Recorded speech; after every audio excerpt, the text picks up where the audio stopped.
Mazmur 91. Dalam lindungan Allah. Orang yang duduk dalam lindungan yang maha tinggi dan bermalam dalam naungan yang maha kuasa akan berkata kepada Tuhan, tempat perlindunganku dan kubu pertahananku, Allahku yang kupercayai. Sungguh, dialah yang akan melepaskan engkau dari jerat menangkap burung, dari penyakit sampar yang busuk. Dengan kepaknya, ia akan menudungi engkau, di bawah sayapnya engkau akan berlindung. Kesetiaannya ialah perisai dan pagar tembok. Engkau tahu saya takut terhadap kedahsyatan malam, terhadap panah yang terbang di waktu siang, terhadap penyakit sampar yang berjalan di dalam gelap, terhadap penyakit menular yang mengamuk di waktu petang. Walau 1.000 orang rebah di sisimu dan 10.000 di sebelah kananmu, tetapi itu tidak akan menimpamu. Engkau hanya menontonnya dengan matamu sendiri dan melihat pembalasan terhadap orang-orang fasik. Sebab Tuhan ialah tempat perlindunganmu, yang maha tinggi telah kau buat tempat perteduhanmu. Malapetaka tidak akan menimpa kamu, dan tulah tidak akan mendekat kepada kemahmu. Sebab malaikat-malaikatnya akan diperintahkannya kepadamu untuk menjaga engkau di segala jalanmu. Mereka akan menatang engkau di atas tangannya, supaya kakimu jangan terantuk kepada batu. Singa dan ular tedung akan kau langkahi, engkau akan menginjak anak singa dan ular naga. Sungguh hatinya melekat kepadaku, maka aku akan meluputkannya, aku akan membentenginya, sebab ia mengenal namaku. Bila ia berseru kepadaku, aku akan menjawab, aku akan menyertai dia dalam kesesakan. Aku akan meluputkannya dan memuliakannya. Dengan panjang umur akan kukenyangkan dia, dan akan kuperlihatkan kepadanya keselamatan daripadaku. Shalom saudara yang dikasihi Tuhan, mari sama-sama kita perkatakan apa yang dimaksud dengan Pentakosta ketiga.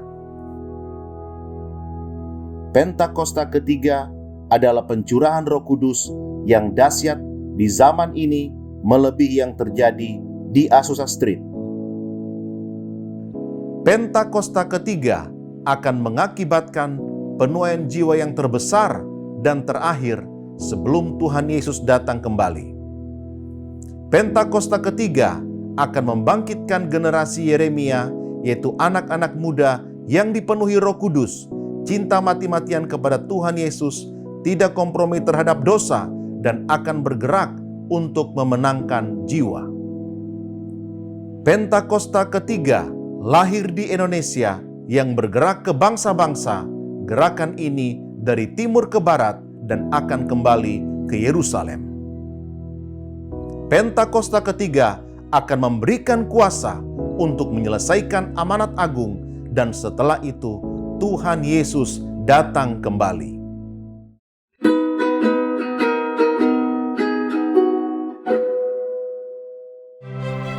Shalom jemaat yang dikasihi Tuhan.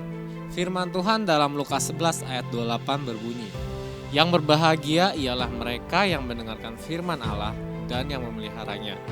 Siapkan hati, Alkitab dan catatan Anda. Mari kita bersama-sama datang menyembah Tuhan dan mendengarkan firman-Nya hari ini. Happy Sunday and God bless you.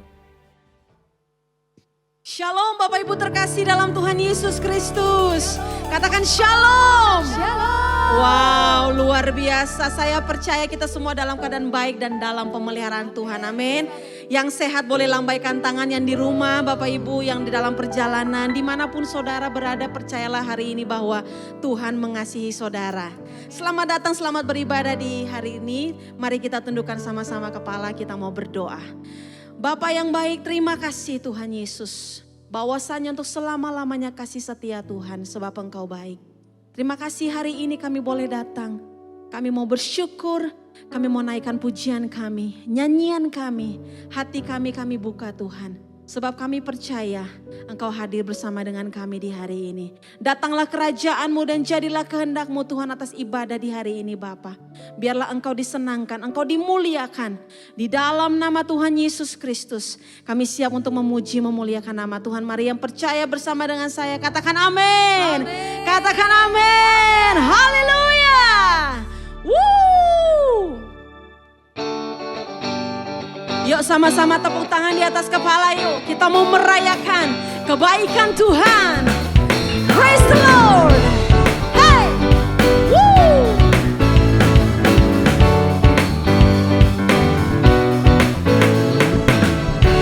Ucaplah dan lihatlah betapa baiknya Tuhan itu.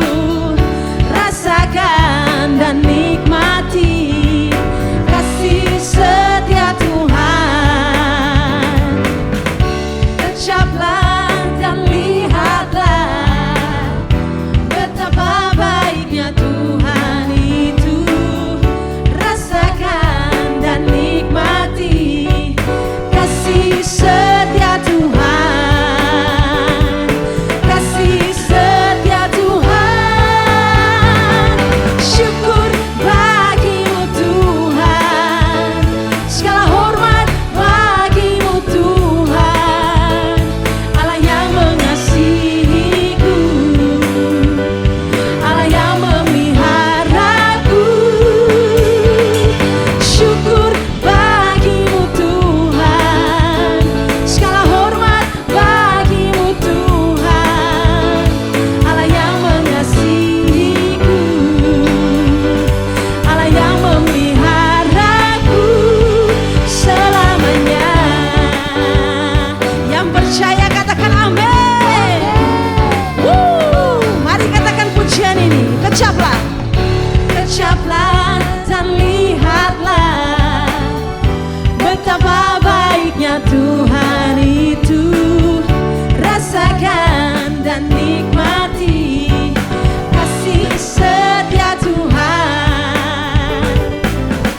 Kecaplah dan lihatlah betapa baiknya Tuhan itu.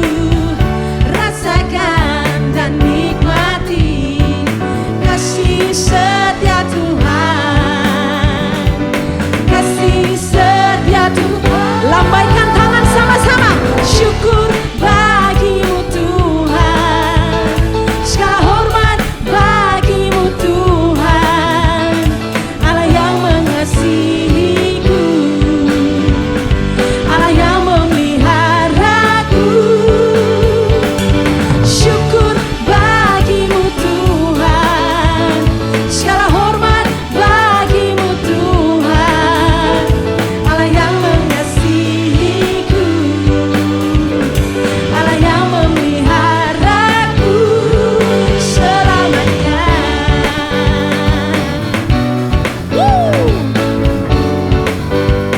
Sekali lagi katakan pujian ini, come on. Kecaplah dan lihatlah betapa baiknya Tuhan itu. Rasakan dan nikmati kasih setia Tuhan. Kecaplah, kecaplah dan lihatlah, amin. Betapa baiknya Tuhan itu. Rasakan dan nikmati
dalam ketidaksetiaan kami, Engkau tetap setia. Sebab Engkau Allah yang setia. Terima kasih Tuhan Yesus.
Dan kami bersyukur Tuhan untuk kebenaran firman-Mu yang kami mau dengar saat ini.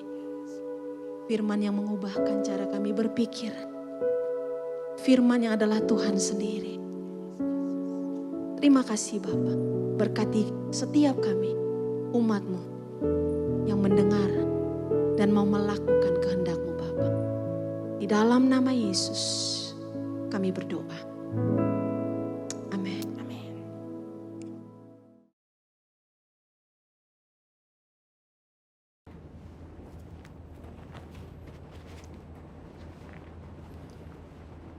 Shalom semua. Kegerakan Pentakosta adalah kegerakan yang unik. Mengapa unik? Pernahkah saudara terbayang satu gerakan rohani yang dalam tempo 1 abad telah menyebar sampai ke 27% kekristenan yang ada? Kegerakan yang bergerak cepat ini memiliki pilar-pilar teologi yang perlu kita pahami. Pada Voice of Pentecost kali ini, kita akan membahas mengenai 5 pilar teologi Pentakosta. Apa saja 5 pilar teologi Pentakosta itu? Yang pertama, Jesus as Savior, atau pilar keselamatan. Keselamatan adalah momen di mana seorang bertobat dan menerima Yesus sebagai Tuhan dan Juru Selamat. Pengakuan iman GBI berkata, semua manusia berdosa dan kehilangan kemuliaan Allah, sehingga harus bertobat dan berpaling kepada Allah untuk menerima pengampunan dosa. Pertobatan mencakup peristiwa di mana seorang mendengar kabar Injil tentang karya Kristus, meresponi Injil dengan iman dan pertobatan, dan mengalami perjumpaan secara pribadi dengan Yesus. Hal ini yang terjadi ketika Petrus berkhotbah dalam Kisah Para Rasul 2 ayat 16-35. Di ayat 37 disebutkan bahwa orang-orang yang mendengar sangat terharu dan memberikan respon yaitu bertobat dan menerima Yesus sebagai Tuhan dan Juru Selamat. Bukankah hampir sebagian besar khotbah-khotbah dari Pentakosta menekankan akan pertobatan dan kepercayaan kepada Yesus sebagai Juru Selamat pribadi? Yang kedua, Jesus as Sanctifier, atau pilar pengudusan. Ketika seorang diselamatkan, dia memasuki proses yang bernama pengudusan. Pengakuan iman GBI berkata penyucian hidup adalah buah kelahiran baru karena percaya dalam darah Yesus, dikerjakan oleh kuasa firman Allah dan Roh Kudus, karena itu kesucian itu azas dan prinsip hidup umat Kristen. Insan Pentakosta percaya bahwa anugerah keselamatan harus diresponi dengan benar dalam takut akan Allah. Filipi 2 ayat 12-13 berkata, kerjakan keselamatanmu dengan takut dan gentar. Karena Allah lah yang mengerjakan di dalam kamu, baik kemauan maupun pekerjaan menurut kerelaannya. Di sini terlihat tanggung jawab orang percaya untuk mengerjakan keselamatannya, atau menguduskan kehidupannya dalam takut akan Allah. Proses pengudusan ini akan kita jalani selama kita hidup, dengan tujuan agar kita menjadi segambar dan serupa dengan Kristus. Pengudusan pun berbicara kita meninggalkan kehidupan lama kita, ataupun kebiasaan lama kita yang tergolong dosa, dan menjadi pribadi yang baru di dalam Kristus. Tidak lagi hidup di dalam dosa. Yang ketiga, Jesus as Spirit Baptizer, atau pilar baptisan Roh Kudus. Ini adalah bagian penting dan merupakan pilar sentral yang mengikat keseluruhan 5 pilar yang ada. Baptisan Roh Kudus yang dimaksud adalah baptisan yang dialami setelah seorang lahir baru, sebuah pengalaman yang juga bisa disebut sebagai kepenuhan roh, pencurahan roh, dan menerima Roh Kudus. Tanda awal seorang dibaptis oleh Roh Kudus adalah dia berkata-kata dalam bahasa roh sebagaimana yang diilhamkan oleh Roh Kudus. Baptisan Roh Kudus akan menghasilkan dampak secara internal maupun eksternal.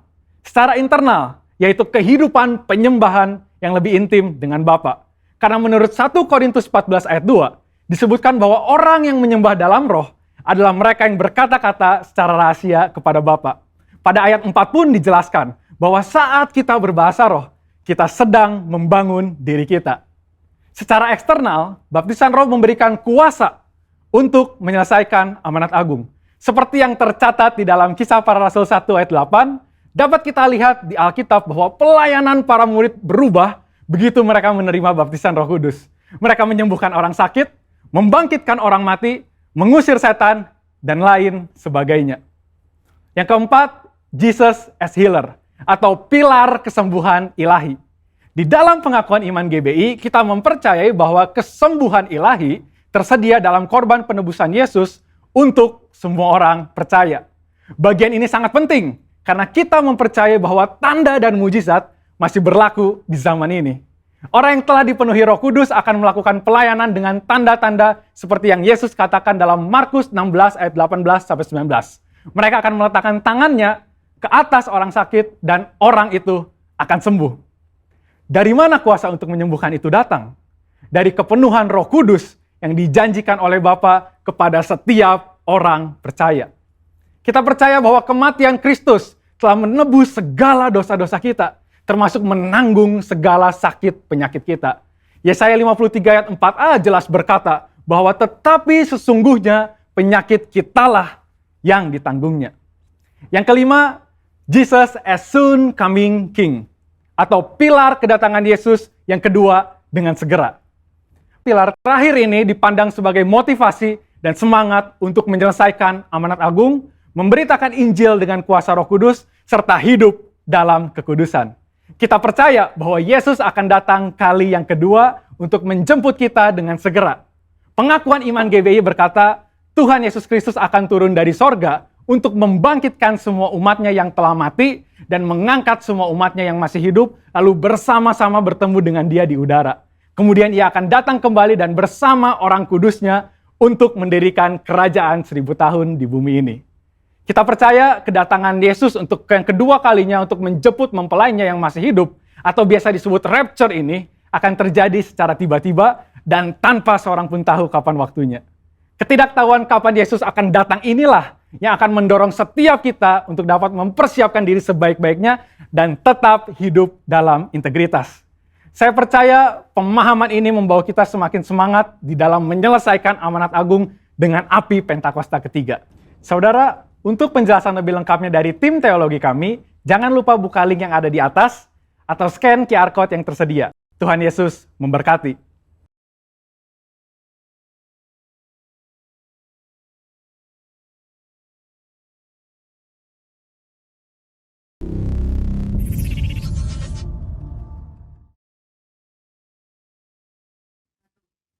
Shalom, selamat pagi semua jemaat terkasih dari GBI Kebon Siri.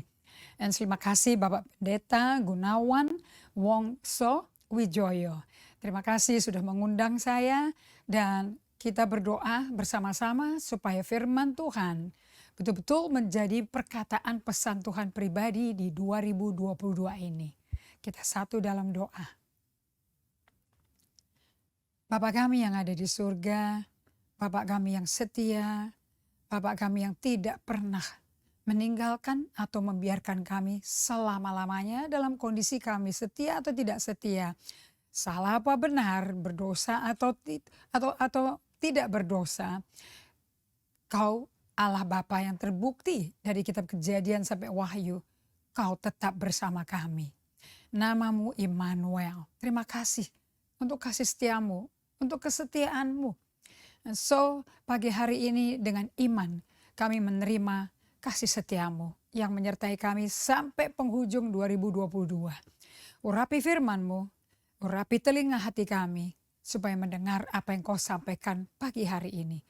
Kami berjanji untuk memberikan semua hormat, pujian, kemuliaan hanya bagi-Mu di dalam nama Yesus Kristus. Amin.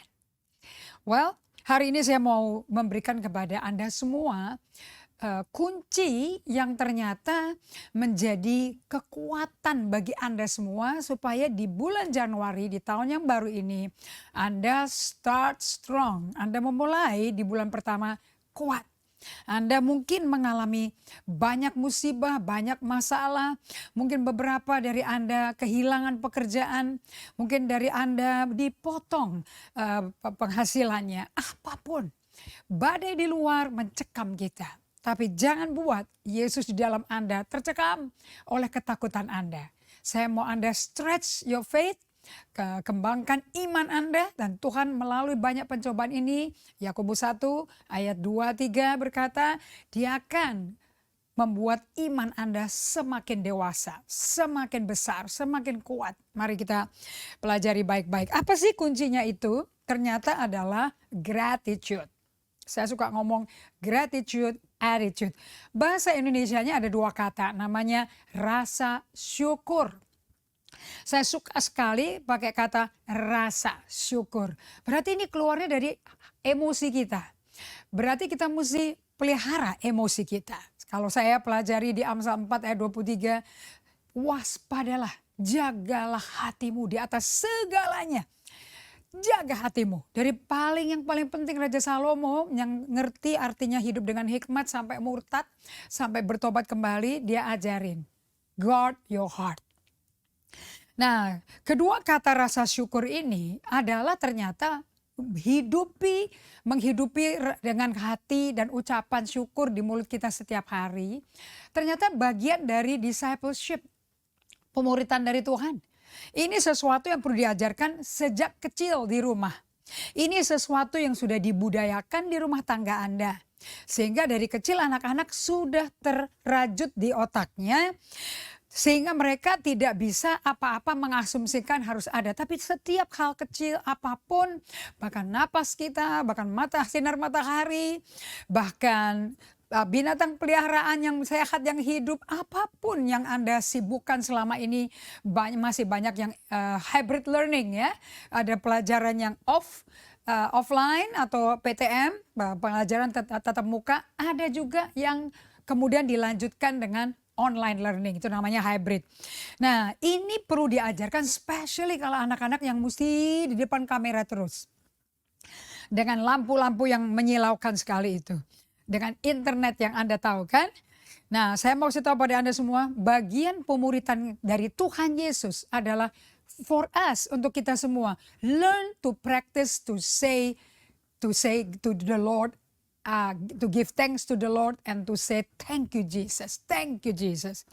Nah, ini perlu diajarkan, jangan diasumsikan bahwa ini akan keluar otomatis, dan bahwa setiap pengikut Kristus dapat secara otomatis mengekspresikan rasa syukurnya kepada Tuhan. Ini tidak autopilot, ini tidak otomatis, ini totally countercultural. Budayanya bertolak belakang dengan budaya di mana kita digedein. Dari rumah sakit kita dilahirkan sampai di rumah orang tua kita, sampai ke sekolah. Tidak umum untuk ngomong say thank you. Biasanya kalau di sekolah diajarin, apa magic wordnya? Thank you. Apa magic word kedua? Please. Nah, tapi diajarin di sekolah tidak menjadi sesuatu yang sudah automatically menjadi ingrained di dalam diri kita. Apakah Tuhan mau ini menjadi suatu budaya yang sudah terrajut di otak kita? Of course, lihat Mazmur 101-4. Mazmur untuk korban syukur, bersorak-soraklah bagi Tuhan hai seluruh bumi. Beribadahlah kepada Tuhan dengan sukacita. Datang ke hadapannya dengan sorak-sorai. Kenapa kok sorak-sorai? Karena pribadi Allah tuh luar biasa. Beautiful, powerful, kasihnya tak berkesudahan. Belas kasihannya tak berkesudahan. Ketahuilah bahwa Tuhanlah Allah. Dialah yang menjadikan kita dan punya dialah kita. Umat dan kawanan domba gembalanya loh kita. So Anda dan saya ada pemiliknya. Ayat 4 katakan sama-sama dimanapun Anda berada. Masuklah melalui pintu gerbangnya dengan nyanyian syukur. Dengan rasa syukur, dengan kita menyanyi kepada Tuhan dengan rasa syukur. Itu artinya begitu nyanyian syukur. Ke dalam pelatarannya dengan puji-pujian. Bersyukurlah kepadanya, pujilah namanya. So tidak bisa datang menghadap Tuhan tanpa hati kita ada rasa syukur.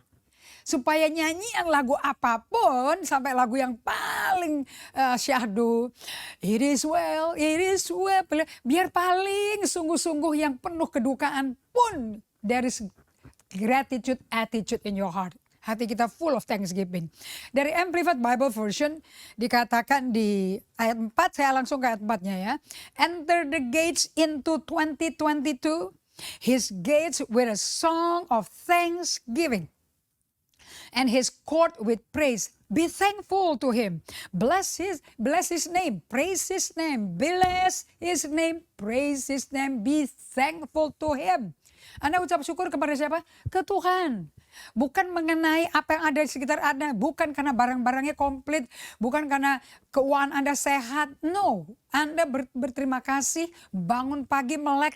That means you still have today as a new day. Anda jangan asumsi hari ini tuh akan hari yang baik. Siapa tahu ini hari terakhir. We don't know. Okay? Nah, makanya karena Anda tahu Tuhan beserta Anda, you give thanks, Anda akan dikasih tahu sama Tuhan. Give thanks to the goodness of God, kepada kebaikan Allah, kasih setianya, kemurahannya, penebusannya, pengampunannya. Don't take it for granted. So perhatikan bagaimana Allah menggabungkan ucapan syukur dalam segala aspek hidup kita. In every situation, 1 Thessalonians 5:18 dari Amplified Version, in every situation, no matter what the circumstances. Omikron sedang meningkat tinggi-tingginya. Baik di negara Australia, saya dikasih tahu sama teman saya dari Sydney, sudah mencapai 100.000 pasiennya masuk rumah sakit di Sydney. Di Jakarta sudah meningkat lagi. Nah, memang tidak sebahaya COVID-19. Ini COVID-21. Kayak ini COVID-12 yang ini, 21 yang ini. Namun tidak bisa dianggap enteng karena banyak yang masuk ICU. Nah, so in every situation, no matter Omicron membahayakan seperti apa, be thankful because God is your protection. Allah perlindungan Anda, Allah perisaimu, Allah benteng kubumu, Allah selalu is with you. Selalu bersama Anda dan saya. Namanya Immanuel. God with us. Itu bukan cuma Natal toh, selama-lamanya sampai dia kembali kedua kalinya. Okay, for this is the will of God for you in Christ Jesus. Karena ini adalah kehendak Allah bagi Anda dalam Kristus Yesus. Bagi Anda yang sudah lahir baru, Anda berhidup dengan seperti ranting di dalam pokoknya in Christ Jesus. Kalau nggak bisa berbuah, nggak bisa hidup. Anda disuruh tahu kehendak Allah. Banyak orang bertanya, apa sih kehendak Allah? Well, ini jelas sekali apa itu kehendak Allah di 1 Tesalonika 5 ayat 18. What does it say? Untuk berdoa, untuk mengucap syukur, untuk memuji Tuhan, selalu dari hati yang mengucap syukur. Jadi mengucap syukur itu kehendak Allah. Jadi kalau Anda tanya, aku nggak tahu loh kehendak Allah itu apa. Sini tak akan tunjukin 1 Tesalonika 5 ayat 18. Bahwa itulah kehendak Allah untuk Anda dalam segala hal mengucap syukur. Nah, karena ini tidak otomatis, tidak lazim di budaya duniawi kita. So, Anda kan warga negaranya kan kewargaan kerajaan sorga. So, Anda mesti membiasakan diri praktek on purpose, training on purpose, selalu mengucap syukur because of Jesus. Because of God, walaupun badai menerpa. Dengar baik-baik. God is with you, Allah beserta Anda. Anda akan tetap di dalam perlindungan naungan kepak sayapnya. Untuk itu Anda mengucap syukur, bukan karena ada badai, tapi karena Tuhan beserta Anda. Filipi 4 ayat 6 dan 7 mengajarkan bahwa satukan doa itu dengan ucapan syukur. Janganlah hendaknya kamu khawatir tentang apapun juga, tetapi nyatakanlah dalam segala hal keinginanmu kepada Allah. Dalam doa dan permohonan dengan ucapan syukur. Jadi kalau minta ada shopping list, minta apa-apa aja sama Tuhan, jangan lupa. Selalu dengan ucapan syukur. Kenapa? Sebab waktu Anda bicara sebagai anaknya, Bapak mendengarkan. Nah untuk Bapak mendengarkan, Anda mesti tahu Anda tuh anak Allah. So kalau ngomong pada Bapak, pasti Bapak dengar. Okay? Maka damai sejahtera Allah yang melampaui segala akal budi kita memelihara hati dan pikiranmu dalam Kristus Yesus. Nah untuk Anda bisa hidup dengan ucapan syukur sebagai budaya, ada 3 sampah yang merusak kesehatan jiwa kita.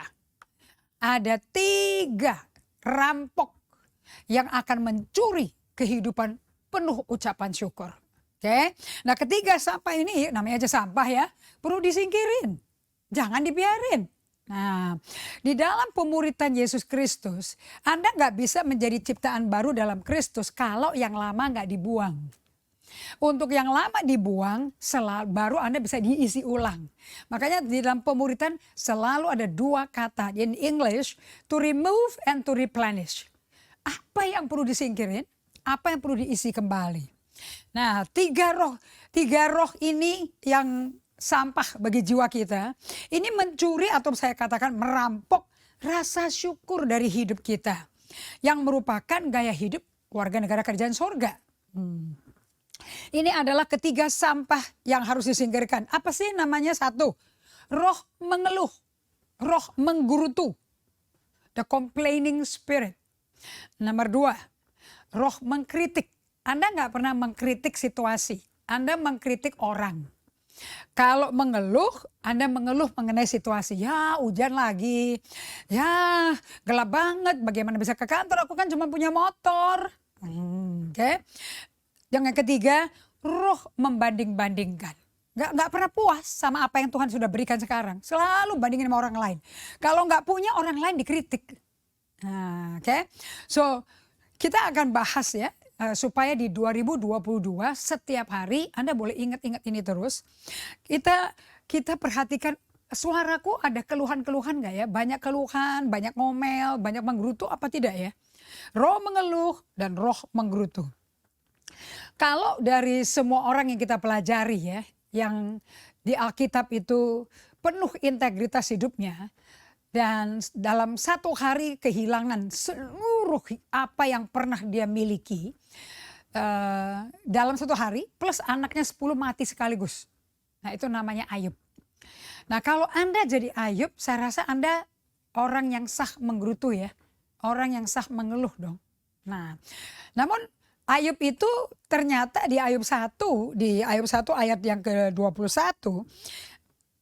Ayub ngomongnya kayak gini setelah hilang semua hartanya, sampai dia tinggal di pinggir tumpukan sampah, terus badannya dia penuh barah dari ujung kepala sampai telapak kaki, sampai gitu gatal sakitnya, dia keroknya pakai beling sampai kelihatan tulangnya loh, saking kurusnya. Nah, dikatakan di ayat 20 sampai 22, maka berdirilah Ayub lalu mengoyakkan jubahnya dan mencukur kepalanya. Kemudian sujud dan menyembah. Anda tahu nggak? Ini adalah orang berintegritas di hadapan Tuhan, ke Tuhannya loh. Ini kan sudah dalam suatu hari anak-anak lelakinya itu ini dia ini mengalami akan mengalami tantangan di mana setan menguji dia melalui izin Allah Bapa. Ya, nanti saya kasih tahu kenapa. Maka berdirilah Ayub lalu mengoyakkan jubahnya dan dia mencukur kepalanya, kemudian sujudlah dia dan menyembah. Katanya, dengan telanjang aku keluar dari kandungan ibuku, dengan telanjang juga aku kembali ke dalamnya. Tuhan yang memberi, Tuhan yang mengambil. Terpujilah nama Tuhan. Ayat 22 amazing.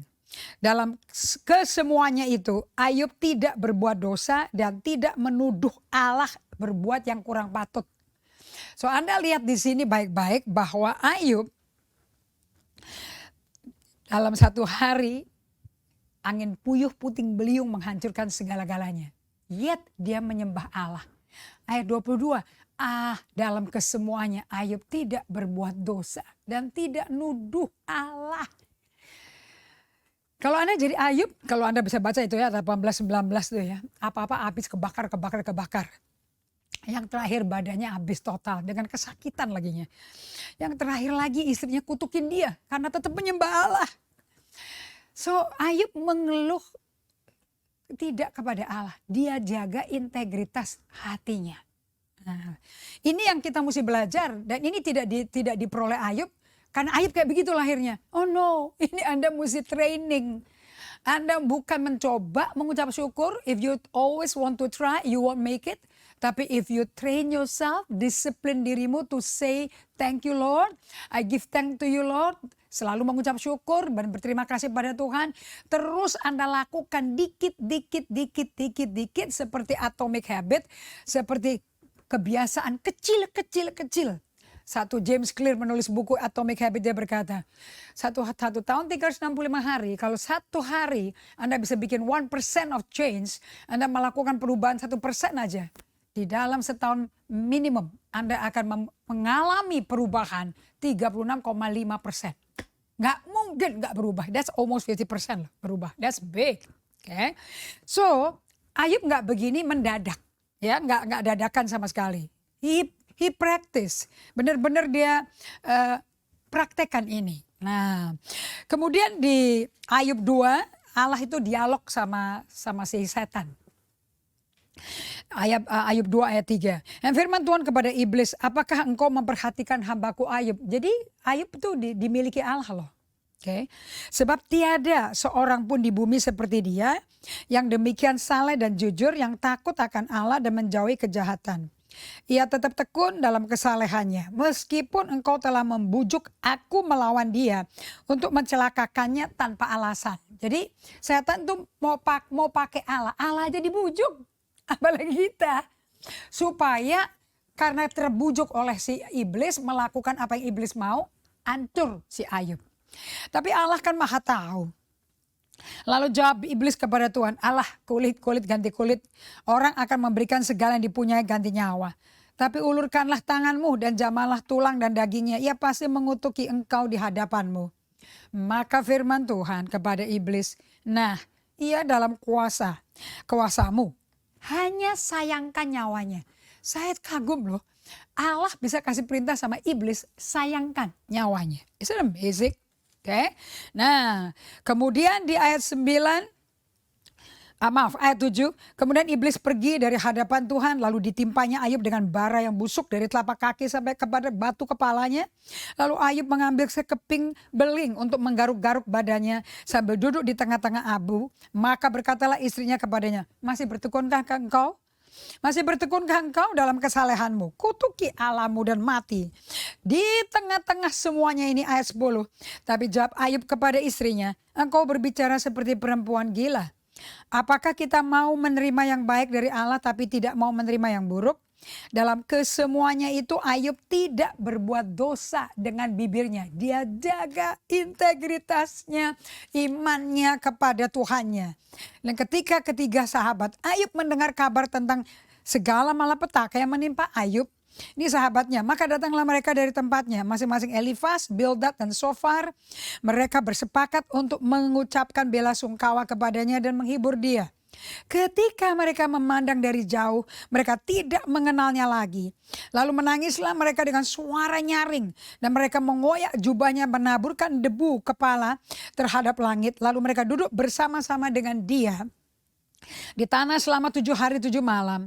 Seorang pun tidak mengucapkan sepatah kata kepadanya karena mereka melihat bahwa sangat berat penderitaannya. By the way, ini adalah cara yang penuh kasih. Pada saat Anda menghadapi teman rekan Anda yang kena musibah habis-habisan. Anda jangan khotbah, Anda jangan bilang kuat ya. Justru Anda diam, jangan berkata-kata, turut berkabung, turut berduka, turut sedih, turut pikul bebannya dia. Oke, ini cara counseling yang sangat jitu. Nah, kemudian di Ayub 3, sekarang Ayub ngomong. Sesudah itu Ayub bicara dan Ayub membuka mulutnya dan mengutuki hari kelahirannya dia.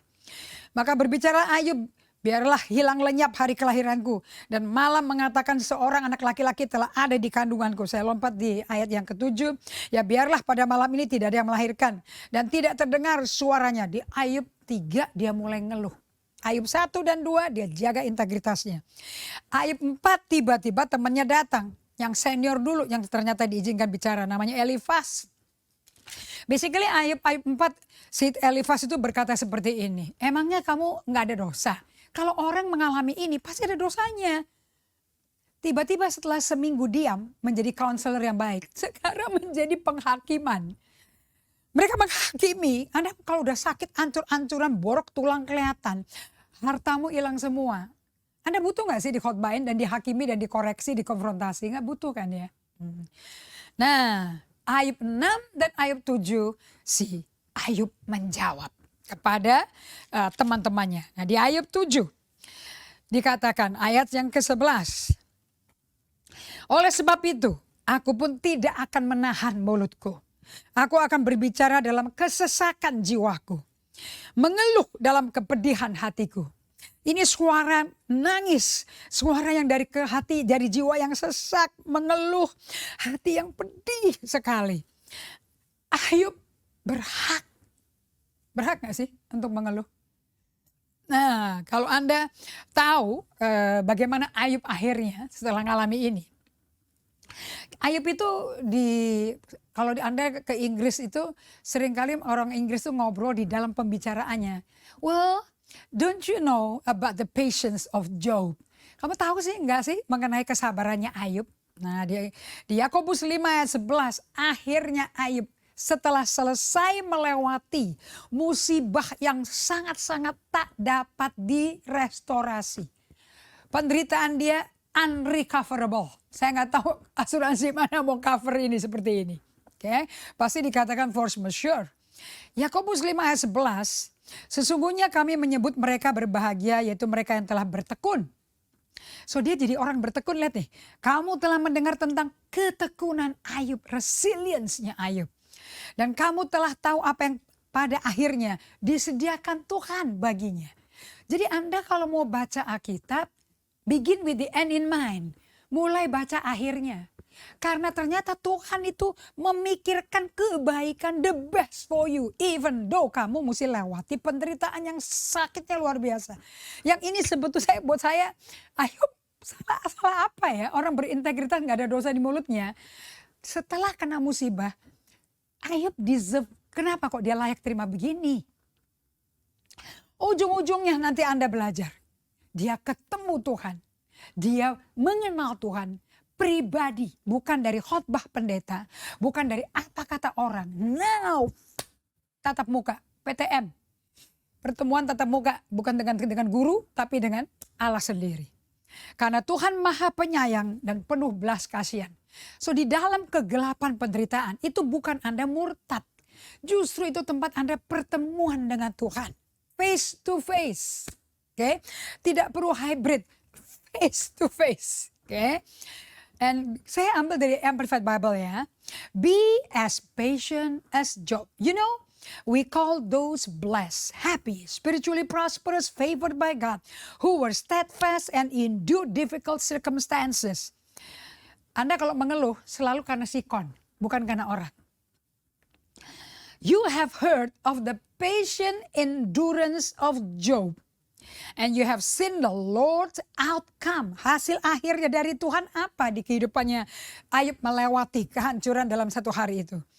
How the Lord richly blessed Job. The Lord is full of compassion and merciful. Kenapa kok dibilang compassion and merciful? Karena dari pasal yang ke-6 terus sampai 37 komplain terus. Dia berdebat sama Elifas, Bildad sama temannya yang ketiga. Ribut terus tapi Allah sabar. Walaupun ngomongnya ngawur. Oke. So di Ayub 7 keluhannya Ayub itu sah ya, saya ulangi lagi.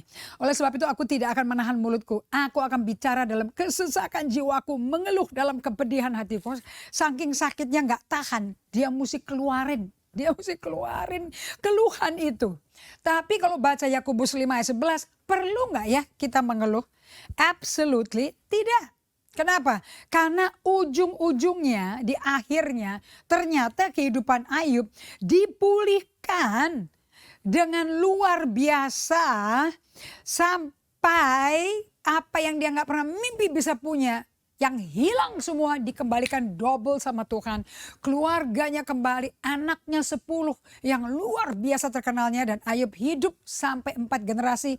Dia modelkan hidup dengan integritas hati dan iman yang tidak goyah. Karena dia berhasil disebut the patient endurance of Job. So kalau Anda mau tahu cerita mengenai Ayub, simple. Dalam semua kegelapan, musibah, bencana apapun, God has a big plan for you. Yang keluar dari hati yang sayang dan penuh belas kasihan. Dan di ujungnya Anda akan kenal Tuhan muka ke muka. Dan tidak mati Ayubnya, sembuh.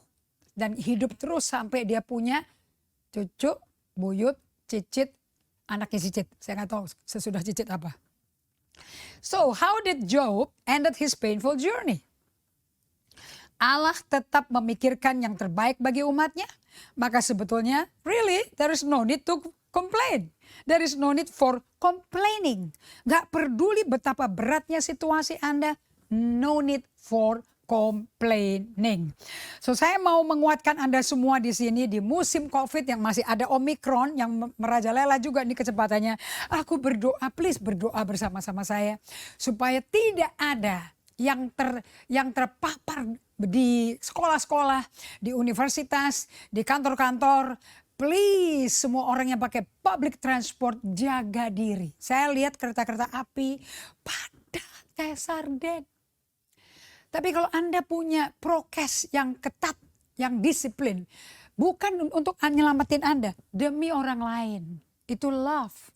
Anda mau berjaga-jaga, Anda mau PCR, Anda mau antigen, Anda mau hidup sehat, tidak begadang sampai malam, supaya imunitasnya prima, demi orang lain, tidak terpapar. Nah kalau setiap warga negara Indonesia seperti itu, pasti Omikron bisa datang, Omikron akan fly away. Kenapa? Nggak mempan karena kita semua imunitasnya bagus. Jangan andalkan vaksin, andalkan imunitas badan alamiah Anda. Itu dari kehadiran Tuhan dalam hidupmu. Right? So semakin kita berjumpa dengan Tuhan, semakin besar rasa syukurnya. Nah bagaimana Anda bisa melakukan perubahan ini tiap hari? By coming to God, dengan Anda datang kepada Tuhan setiap hari. Minimum 2 kali per hari. Pagi dan sore. Kalau Anda kerja di kantor, kasih waktu 2 menit, kasih waktu 60 detik aja. Anda keluar sebentar, Anda ke tempat istirahat, Anda ke kamar kecil, Anda tarik napas dan lihat ke Tuhan 60 detik saja. Hembuskan napasmu and say thank you Lord. Itu Tuhan tuh senang sekali. Karena apa? Anda mendatangi dia. Anda kunjungi dia. Tuhan juga lonely loh kalau nggak dikunjungin Anda. Karena dia adalah Allah yang intim. Right? The greater the gratitude, the less the complaining. Gara-gara Anda sering ketemu Tuhan tiap hari dan dilatih training every day. Seperti orang gym, every day angkat barbel pelan-pelan, tidak ganti-ganti beban. Terus aja konstan di waktu yang sama, terus lama-lama otot terbentuk nggak? Pasti nggak mungkin sama. It's the little thing, the slight edge yang akan membuat akhir Desember 2022 berbeda. So, kalau sampai Anda tidak melakukan training ini, of course Anda adanya complaining. Karena Anda nggak ada otot emosi yang terbentuk. Nah, jadi saya punya rumus bahwa the greater the gratitude, the less is the complaining. So, orang-orang suka ngomel apa sih? Siapa sih mereka? So, complaining people has no spirit of gratitude. Nggak ada roh ucap syukur. Ingat ya, Anda dan saya selama di bumi, kita sedang dimuridkan Tuhan secara pribadi. Yesaya 54 ayat 13. Kita mesti latihan. Katakan sama-sama, latihan. Bukan mencoba. Kalau Anda coba nggak akan bisa. Kalau Anda latihan, Anda udah bikin program. Anda akan disiplin. Nggak ada orang yang badannya bisa bugar kalau nggak disiplin. Kunci daripada disiplin adalah membuat diri Anda serupa dengan Yesus. Untuk Anda jadi serupa dengan Yesus, you must create a habit. Anda mesti ciptakan kebiasaan baru. So latih diri Anda ucap syukur, itu kehendak Allah. Orang Kristen, saya undang Anda, kenallah dirimu. Dan maka rasa syukur akan memancar dari hidupmu. Yuk, kapan kita mulai mengeluh? Pada saat kita menganggap remeh segala-galanya. Kapan kita mulai mengeluh? Waktu kita anggap remeh, ya cuma gitu aja. Nah pada saat kita mengeluh itu saat kita take it for granted. Nah ini saya belajar di Lukas 17 ayat 11 sampai 19. Ada 10 orang kusta nih, 9 tidak balik ke Tuhan, 1 kembali. Kita baca ya. Dalam perjalanannya ke Yerusalem, Yesus menyusur perbatasan Samaria dan Galilea. Ketika ia memasuki suatu desa, datanglah 10 orang kusta menemui dia. Mereka tinggal berdiri agak jauh dan berteriak. Katakan sama-sama berteriak. Berteriak, berarti mereka udah kepepet sekali. Yesus, Guru, kasihanilah kami. Mereka udah gak malu sama orang lah. Karena udah kusta, udah pada copot semua anggota tubuhnya. Lalu dia memandang mereka dan berkata, pergilah, perlihatkanlah dirimu kepada imam-imam. Dan sementara mereka di tengah-tengah jalan, mereka menjadi tahir. Sementara ke arah tempat imam lagi di jalan, bersih badannya. Ayat 15 sangat mencekam hati saya. Seorang dari mereka ketika melihat bahwa ia telah sembuh, kembali sambil memuliakan Allah dengan suara nyaring. Haleluya! Yeah. Dan di hadapan Yesus dia jatuh tersungkur, muka ada di tanah. Di depan kaki Yesus mengucap syukur kepadanya. Dikatakan di kalimat terakhir, katakan sama-sama teman-teman, Bapak Ibu sekalian, orang itu adalah orang Samaria. Kenapa kok ditulis? Kalau Anda ingat Yohanes 4, orang Samaria adalah orang yang tidak ada hubungan dan dibuang. Outcast dari orang Yahudi. Wanita Samaria di sumur Samaria. Apa urusan kamu orang Yahudi duduk sama perempuan Samaria? Apa urusan, kan kita kan nggak ngomong, musuhan. Lalu Yesus berkata, bukankah ke-10 yang orang tadi semuanya telah menjadi tahir? Di mana yang 9 orang itu? Tidak adakah di antara mereka kembali untuk memuliakan Allah selain daripada orang asing ini? Wow, orang Samaria, orang asing, non-Yahudi. Lalu dia berkata kepada orang itu, berdirilah. Karena dia lagi tersungkur kan, menjerit tadi mengucap syukur. Pergilah, imanmu menyelamatkan engkau. Yang 9 dapat kesembuhan, tapi nggak dapat keselamatan. Yang orang asing malahan orang Samaria yang di outcast, justru keselamatan jiwa, berdamai dengan Allah orang Yahudi, dan sembuh dari kusta. Jadi sebetulnya kesembuhan kusta itu cuman apa? Cuman undangan aja, pancingan. Untuk apa? Untuk salvation, untuk kesembuhan. Jadi satu orang asing ini kembali khusus untuk menyerukan rasa syukur. Apa sih menyerukan rasa syukur? Dia teriak, aduh terima kasih Tuhan. Yaitu ucapan mulut yang berbicara akan kondisi hati dia. Hati dia kayak apa? Penuh rasa syukur. Makanya rasa syukur ada di hati, karena itu di emosi kita. Nah kenapa yang 9 orang kusta sembuh tidak kembali? Because they took things for granted. Mereka anggap ya itu hak kita dong. Memang Yesus kita dengar penyembuh kok. Yesus bukan tukang obat. Yesus adalah Raja segala Raja, Tuhan segala Tuhan, yang pemilik jiwa Anda. Yesus sengaja mencatat hal tentang orang Samaria ini, sebab dia adalah a social and religious outcast and also physical outcast. Saya kutip dari New Living Translation. He fell to the ground at Jesus' feet, thanking him for what he had done. This man was a Samaritan. So strategi konkret daripada hidup menjadi murid Kristus adalah stop mengeluh. Nah, strategi konkretnya supaya stop mengeluh, hitung berkat-berkatmu. Kalau Anda count your blessing, hitung berkat-berkatmu, pasti stop mengeluh. Of course, Anda mesti cultivate the attitude of gratitude by counting your blessing. Appreciate God's immeasurable grace is the formula of gratitude. Jadi rumus hidup mengucap syukur penuh tuh di tangki kasih kita, penuh rasa syukur. Anda mesti pupuk sikap berterima kasih dengan ngitung berkat-berkat Tuhan. Hargailah kasih karunia Allah yang tak terukur, yang tak berkesudahan. Nomor 2, yang kita mesti buang, roh pengkritik. Nah, Anda nggak mungkin kritik kalau nggak ada orang yang dikritik. Jadi kalau mengeluh terhadap situasi kondisi, kalau kritik ke orang. Lukas 7 ayat 31 sampai 32. Yesus membandingkan angkatan zaman dia ada di bumi itu seperti apa? Ayat 31. Kata Yesus, dengan apa ya kuumpamakan orang-orang dari angkatan ini? Dan dengan apa mereka itu semua sama? Mereka itu seumpama anak-anak yang duduk di pasar dan yang saling menyerukan. Kami meniup seruling bagimu, tapi kamu tidak menari. Kami menyanyikan kidung duka, tapi kamu tidak menangis. Nah, angkatan ini kok dikasih seruling nggak nari? Kok dikasih dikasih kidung duka kok nggak nangis? Gimana sih? Ini adalah angkatan yang nggak puas dengan apapun yang disediakan. Orang nggak puas dengan apapun yang disediain ya diem aja, cuek bahasa Indonesianya. So pengkritik adalah orang yang nggak pernah puas.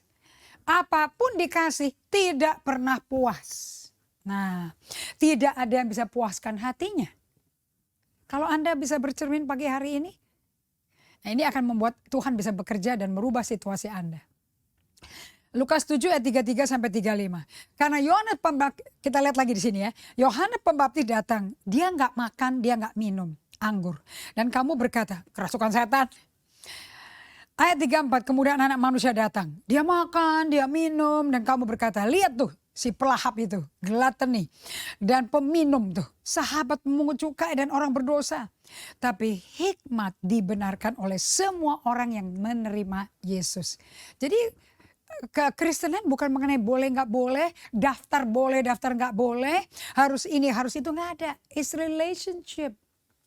Kalau Anda mengucap syukur kepada Tuhan, berarti Tuhan dan Anda punya hubungan yang baik, yang sehat. Saya perhatikan bahwa hati yang keras itu hati yang penuh kritik.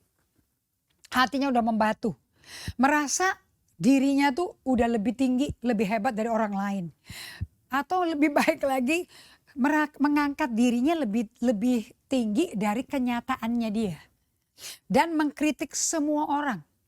Merasa dirinya lebih tinggi dari kenyataan, dari fakta tentang dirinya. Kalau Anda nggak bisa punya hubungan sama diri Anda, bagaimana Anda punya hubungan sama orang lain? Nah, kita lihat di Roma 12 ayat 3, nasihat Paulus yang penting sekali. Berdasarkan kasih karunia yang dianugerahkan kepadaku, aku berkata kepada setiap orang di antara kamu, janganlah kamu memikirkan hal-hal yang lebih tinggi daripada yang patut kamu pikirkan. Tetapi hendaklah kamu berpikir begitu rupa, sehingga kamu menguasai diri menurut ukuran iman yang dikaruniakan Allah kepada kamu masing-masing. Jangan sombong. Kita cuma bisa melakukan dan menjadi sesuai kasih karunia yang Tuhan kasih ke kita. Di luar itu nggak bisa. Makanya nggak usah comparing. Dan jangan berpikir bahwa kamu better than anybody else. Oke, pada kenyataannya nggak kayak gitu. Nah, kenapa? Karena nggak pernah berdiam di kaki Tuhan. Nggak pernah mengizinkan Tuhan kasih tahu kondisimu sebetulnya seperti apa. Kasih karunia adalah ada saat kita melihat diri kita sesuai kasih karunia Tuhan. So, ada satu hamba Tuhan namanya Catherine Marshall, dia punya buku yang judulnya Coming Closer to God. Di dalam buku itu dia menyebutkan di mana dia membuat keputusan untuk puasa mengkritik. Karena dia kalau ngomong di dalam pertemuan gereja atau pertemuan rapat majelis atau pelayanannya dia, kalau ngomong tuh penetrate sekali, nerobos masuk jelek gitu loh. Nah, suatu hari dia berkata seperti ini, aku mau ambil sehari puasa ngeritik.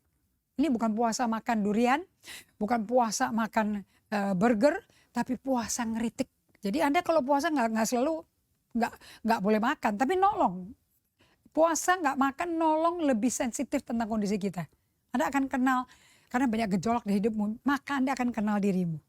So dia berkata, I took a day of fast from criticism and I got the joy being dropped in my heart. Tuhan ternyata menjatuhkan, memberikan sukacita di hatinya. Dengan kata lain, segala macam tantangan yang Anda alami kayak Ayub seperti itu. Sebetulnya Tuhan lagi melakukan apa sih Bapak Ibu sekalian? Melakukan perubahan. Perubahan di mana? Di situasi atau apa? No, perubahan di dalam diri Anda. Change always come from us first. Dan selalu dari kita. Yang ketiga, Roh membanding-bandingkan. Nah, ini saya pakai Yohanes 21 yang senang sekali saya pakai ayat ini. Ayat 18, ayat 23. Aku berkata kepadamu, sesungguhnya ketika engkau masih muda, engkau mengikat pinggangmu sendiri. Dan engkau berjalan kemana saja kau kehendaki. Tapi jika engkau sudah jadi tua, engkau akan mengulurkan tanganmu dan orang lain yang ngikat engkau dan membawa engkau ke tempat yang tidak kau kehendaki. Ayat 19. Dan hal itu dikatakannya untuk menyatakan bagaimana Petrus akan mati dan memuliakan Allah. Sesudah mengatakan demikian, ia berkata kepada Petrus, ikutlah aku. Ayat 20 menarik sekali. Ketika Petrus berpaling, dia melihat bahwa murid yang dikasihi Yesus sedang mengikuti mereka. Yaitu murid yang pada waktu mereka sedang makan, Yohanes 13 ya, bersama-sama duduk dekat Yesus dan yang berkata, Tuhan, siapakah dia yang akan menyerahkan engkau? Ketika Petrus melihat murid itu, ayat 21, ia berkata kepada Yesus, Tuhan, apakah yang akan terjadi dengan dia? Si Petrus tanya. Ini murid kesayangan Yesus, dia ngalami apa? Kalau aku kan mesti pergi kemana aku gak mau.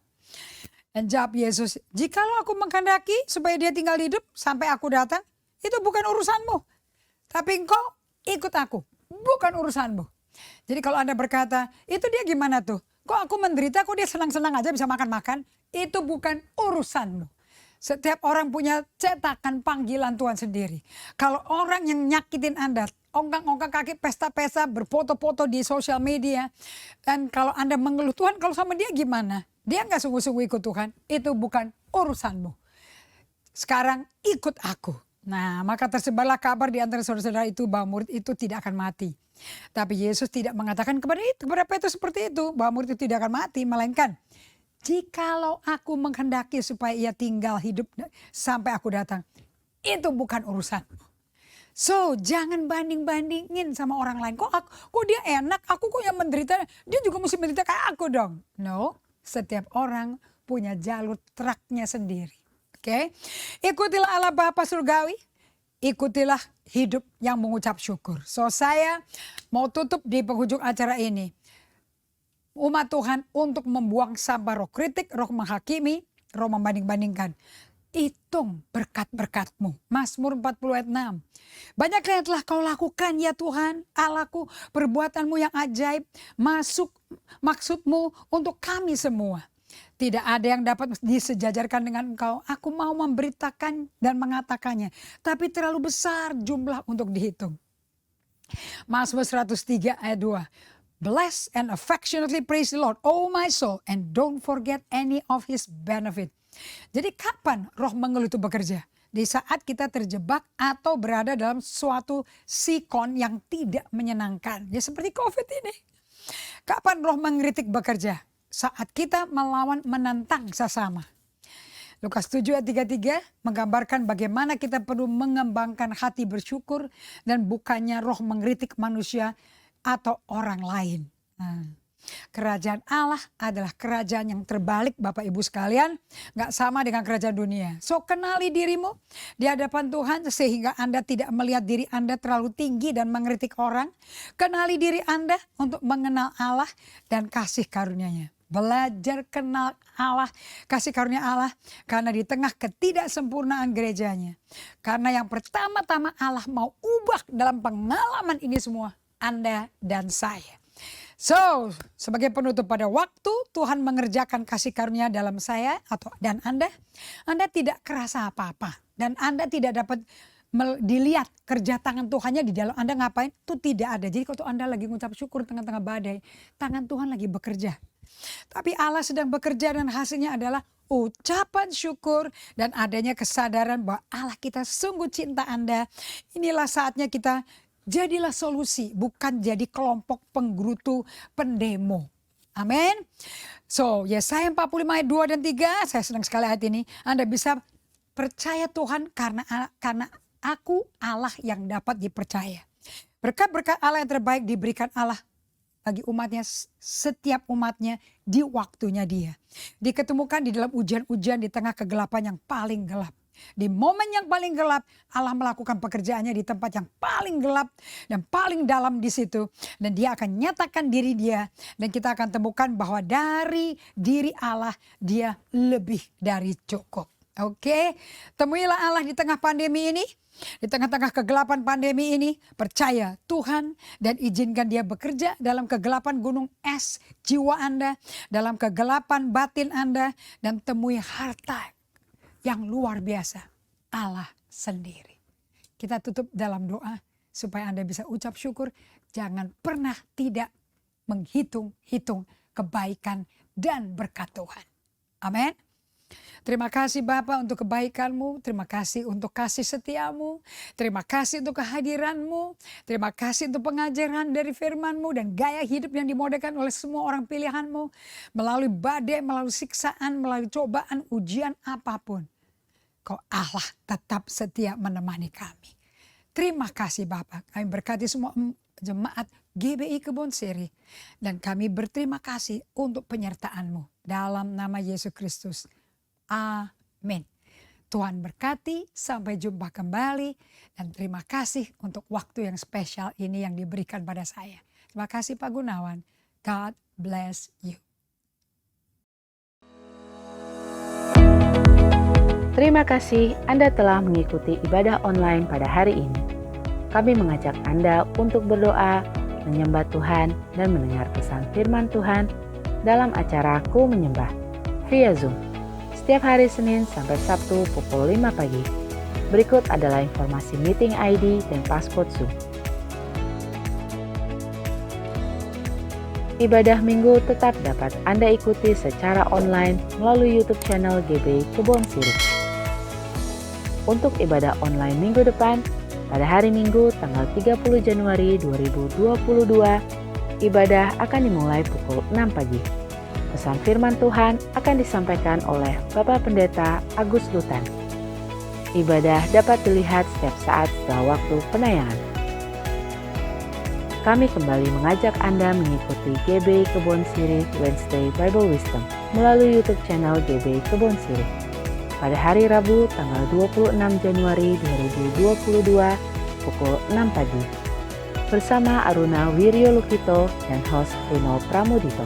Acara ini dapat dilihat setiap saat setelah waktu penayangan. Persembahan umum, syukur, dan persepuluhan dapat Anda berikan melalui QR Code berikut ini. Scan QR Code yang tertera di layar, dan langkah selanjutnya dapat mengikuti proses yang tertera di aplikasi e-payment Anda. Persembahan melalui QR Code tidak dipungut biaya apapun. Persembahan umum, persepuluhan, diakonia dapat Anda transfer ke nomor rekening berikut ini.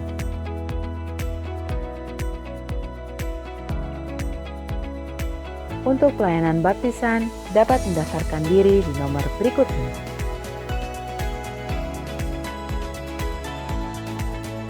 Demikianlah GB Kebon Sirih News Flash hari ini. Selamat hari Minggu, Tuhan Yesus memberkati. Mari kita bersatu dalam doa. Terima kasih untuk pembicara yang telah menyampaikan firman Tuhan di ibadah online hari ini. Tuhan memberkati keluarga dan pelayanannya. Kami juga berdoa untuk Gembala Sidang, Bapak Pendeta Niko Nyotor Harjo, dan keempat wakil gembala, Gembala Cabang GB Kebon Sirih, dan Gembala-Gembala Kul, biar Tuhan memberkati dan Tuhan mengurapi mereka senantiasa. Kami berdoa untuk jemaat GB Kebon Sirih dan semua yang mengikuti ibadah online hari ini. Tuhan Yesus memberikan hikmat dalam segala usaha dan pekerjaan di tengah masa pandemi COVID-19. Tuhan mencukupkan apa yang menjadi kebutuhan mereka. Kami juga berdoa bagi anak-anak muda, generasi Yeremia, agar Tuhan bangkitkan menjadi terang bagi generasi ini. Kami berdoa buat bangsa kami, Indonesia, Tuhan pulihkan dari COVID-19 dan ekonomi bangkit kembali dalam nama Yesus. Kami berdoa buat pemerintahan, presiden, wapres, menteri, dan gubernur dan bupati, serta sampai kepala desa, diberi hikmat Tuhan dalam menjalankan pemerintahan. Takut akan Tuhan turun atas mereka, damai sejahtera Tuhan turun atas Indonesia. Dan kami siapkan hati kami untuk menerima berkat Tuhan melalui hamba. Mari arahkan hati kita dan angkat kedua tangan kita di hadapan Tuhan. Jemaat GBI Kebon Sirih dan jemaat yang mengikuti ibadah online, terimalah perlindungan, damai sukacita, dan berkat yang berlimpah-limpah dari Allah Bapa yang Maha Kuasa. Cinta kasih Tuhan kita Yesus Kristus, persekutuan manis dengan Roh Kudus menyertai kita sekalian mulai sekarang dan sampai Tuhan Yesus menjemput di awan-awan, bahkan sampai selama-lamanya. Jemaat yang sudah terima berkat Tuhan katakan amin. Selamat hari Minggu, Tuhan Yesus memberkati. Oh, praise the